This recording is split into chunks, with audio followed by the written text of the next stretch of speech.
প্রথমেই বলতে চাই বাংলাদেশের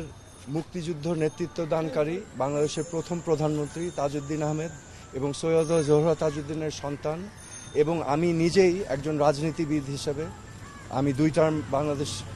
সংসদের সদস্য ছিলাম, স্বরাষ্ট্র প্রতিমন্ত্রীর দায়িত্ব পালন করেছি এবং এখন আমি একজন সাধারণ নাগরিক। আমি আজকে এই ব্যাকগ্রাউন্ড এবং একজন সাধারণ নাগরিক হিসাবে আমি ডিবি অফিসে এসেছি, কারণ আমি বাংলাদেশের সকল মানুষের মতোই বাংলাদেশকে নিয়ে উদ্বিগ্ন বোধ করছি। আজকে এই পরিস্থিতি নিয়ে উদ্বিগ্ন বোধ করছি, কারণ আমি জানি বাংলাদেশের সকল মানুষ জানে যে আমরা মহান মুক্তিযুদ্ধ করেছিলাম একটি সোনার বাংলাদেশের জন্য, যেই সোনার বাংলাদেশে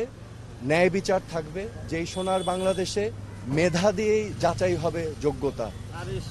যেই সোনার বাংলাদেশে